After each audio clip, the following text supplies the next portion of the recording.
It is the tradition that a Kentuckian never runs. He doesn't have to. The Honorable Judge Thompson, Kentucky Appellate Court, District 2, in his opinion of Gibson versus Commonwealth.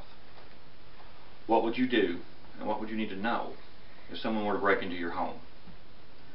Did you know that Americans defend themselves with deadly force nearly 2.5 million times each year, or 6,500 times each day, or once every 13 seconds?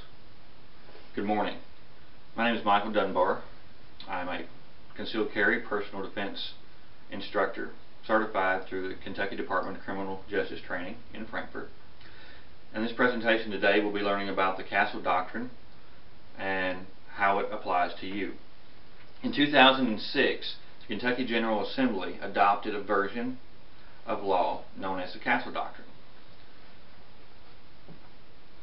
The purpose of the Castle Doctrine was to broaden and to clarify the situations in which a person unlawfully faced with deadly force can in turn use deadly force to defend themselves in that situation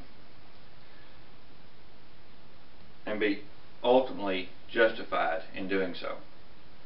The Castle Doctrine language arguably extends protection against such threats as serious personal injury, kidnapping, or other forcible offenses, even when the victim is not in imminent danger of threat himself.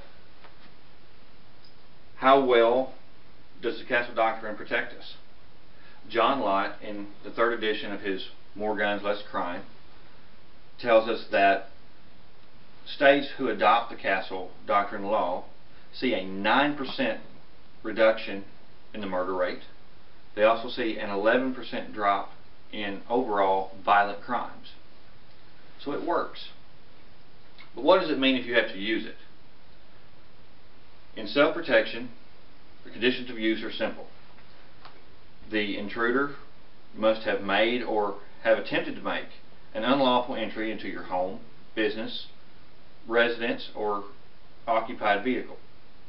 And the occupants of that residence, home, or occupied vehicle must have an immediate danger or perceive serious injury to come from a threat from that intruder. There is also no duty to retreat.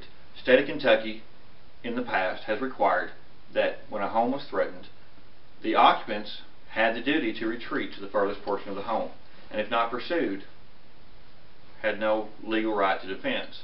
The Castle Doctrine changed that, and in KRS 503.055 subsection 3 it reads, "A person who is not engaged in any sort of unlawful activity, who is attacked in any place he has a lawful right to be, does not have a duty to retreat, and may stand his ground and meet force with force."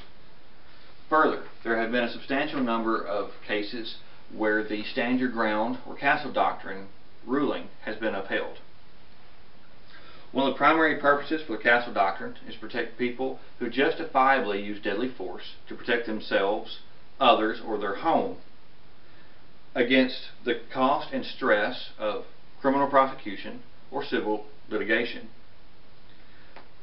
This is readily upheld throughout the legal community, as clearly stated by Louisville, Kentucky attorney Pat Wren, who states clearly that if someone unlawfully enters your dwelling, your residence, or your occupied vehicle, then you would have the right to use deadly force.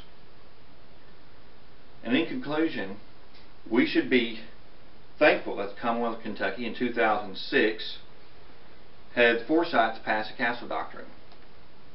The citizens of the Bluegrass can rest easier at night knowing they have not only a moral but also a legal ability to protect their homes.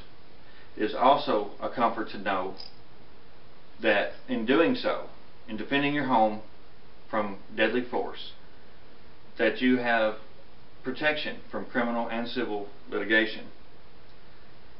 It is the tradition of a Kentuckian never to run, for he doesn't have to. Thank you for your time.